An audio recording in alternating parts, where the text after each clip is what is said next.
Well, hey everybody, welcome back. It is Single Malt Sunday. I'm Steven, this is Northwest Small Batch Brewing, and I'm glad that you're here today to share a single malt dram with me today. So today I am drinking Hibiki.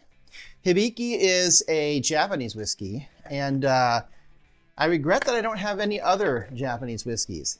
This is a great whiskey, and the only downside is that Japanese whiskey tends to be expensive. So unfortunately, I can't afford to, just go out and buy a bunch of Japanese whiskey. But if it's anything like this one, well, it's a treat.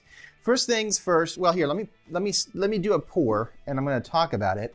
Throughout the video, I'm going to throw up some pictures of the distillery as well, so that you can get a quick look at it. To start with, let's talk about the bottle. The bottle is beautiful. I don't know how well you can tell, or if you have one of your own, but it has these different sides to it, and it's a very popular bottle to use for infinity bottles because it's such a cool bottle.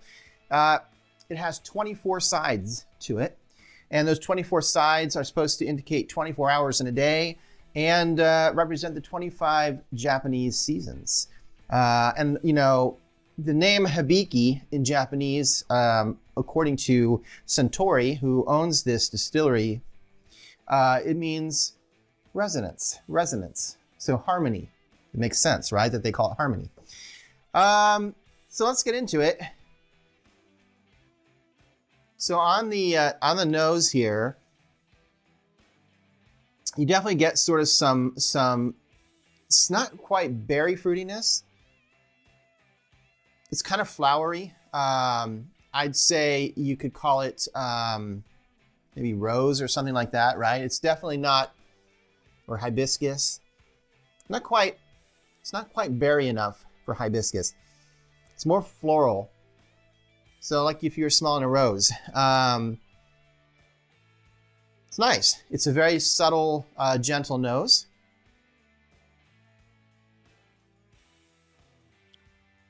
Oh, it's so smooth.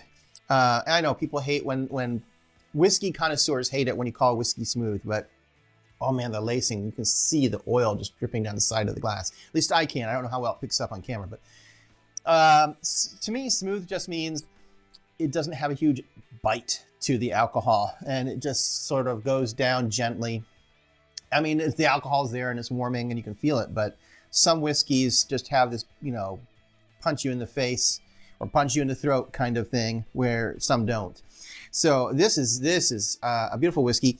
I always suggest, like I just did, take a quick sip and then give yourself a second. I wouldn't normally talk about the finish before I talk about the palate, but the finish on this is quite long, which is why I'm taking my time. It's very soft, like I said. It's a very soft whiskey. Bit of maybe oakiness. By the way, speaking of oak, sorry to be jumping around like a crazy person here, but I believe this whiskey is actually aged in Japanese oak. Now, I don't have a whole lot of information on it. I do know it's different. I mean, every oak is different, French oak versus American oak, etc. I think Japanese oak is much softer. There's a more subtleness to it. So let's talk about the palate. How does it taste?